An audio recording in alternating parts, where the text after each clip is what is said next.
Hey everybody, so I'm back just to show you a couple of examples of previously bottled kombucha and a previously bottled second fermentation.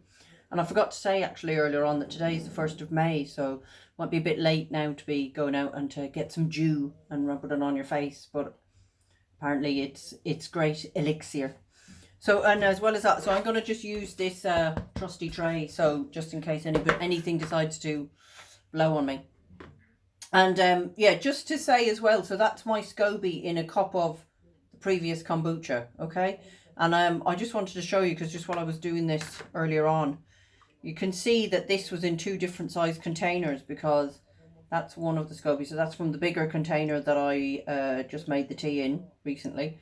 And then it was obviously in a smaller jar as well.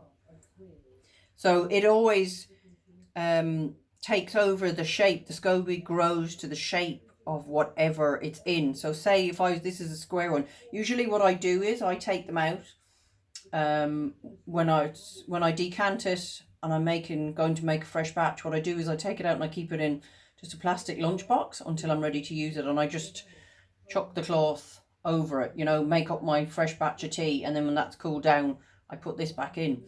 But I have on occasion left them on my kitchen counter, I don't know, for whatever reason, a couple of days or whatever, or I just haven't made up the tea to put it into, and it will make the shape. So I have come back to square ones, oblong ones, from those greater boxes that you get with the lids that fit on them. They're a very great idea. But yeah, it'll take on whatever shape. So don't ever be surprised if you see it growing in a different way. Now I could peel off this little bit that's on the back there. It's like a little residue.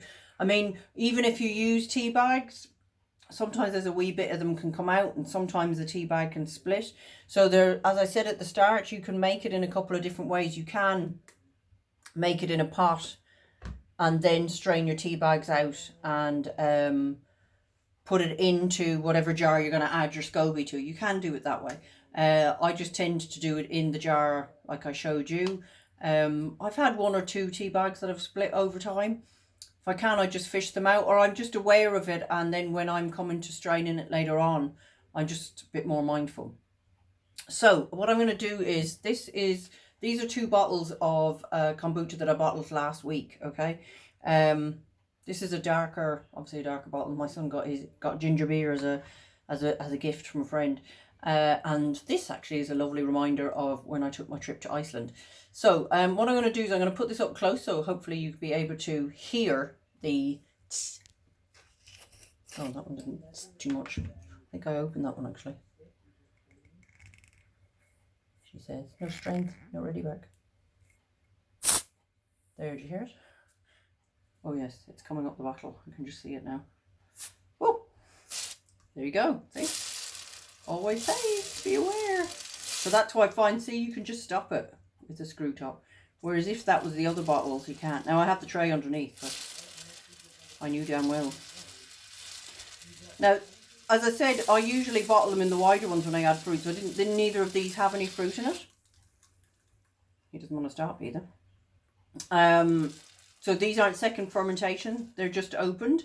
And these have been sitting on my counter for a few days. And I purposely, actually, I opened that one a couple of days ago to see. So I've obviously let all the air, whatever air it created, carbonation, let it go. But this baby is still going. Got quite a bit of fizz in them. So you can see how much it can create. And I suppose that's a narrower top to the bottle. So that kind of makes sense as well. It hasn't got as much space to come up and out. So it's a bit more forceful and volatile. It smells nice though. I can't remember what tea that is. I always usually mix them up. I sometimes make black tea ones, but I don't always. So here is one that I bottled last week, and I added, these were nectarines, or a nectarine, sorry, or half a nectarine. Yeah, as I said earlier on, it wasn't gone off. It was kind of a bit soft, and there's a certain person in our house only likes them if they're hard. So obviously when the fruit is going off, the sugars are coming out. Now I have actually had a homemade apple juice that there was only a small bit left in the bottom of the bottle, and we had left it in the fridge. And when I opened that as well, it went So natural occurring sugars will ferment. So maybe this one might make a noise, I'm not quite sure. Oh, there you go. And look, you can see the carbon rising up.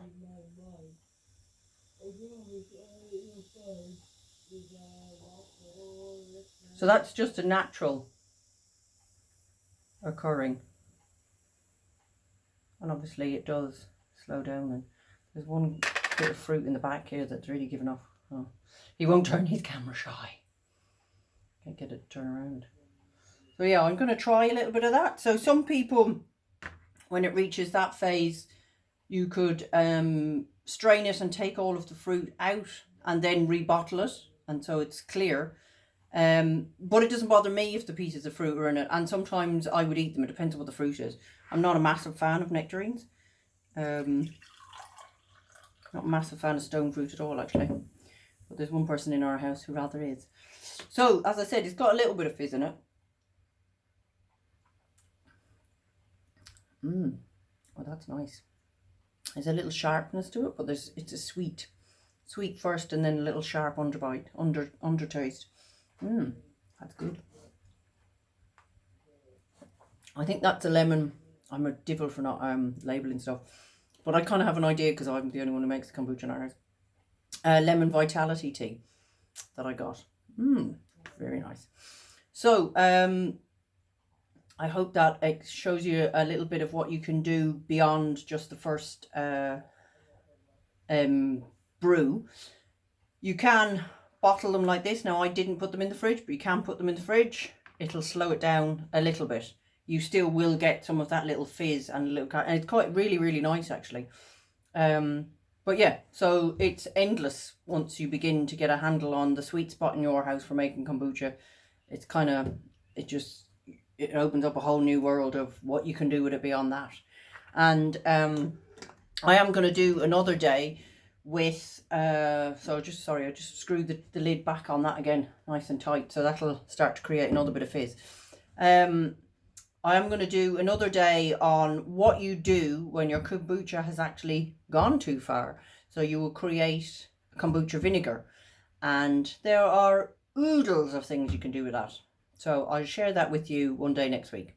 Okay, so I do hope you have a good day. And love to see if anybody has made any kombucha after the first week. And how it's fared for you. And as I said, I have loads of scobies. No idea how I'd get them to somebody, but sure, hell, we can figure that one out. I know I've given one to one lady locally, so if there's anybody else, and I do know you can buy them online. I haven't a clue of addresses of where you can get them, but there was one lady who ordered online, so maybe she might share that with everybody else. So happy kombuching journey, and enjoy, and thank you.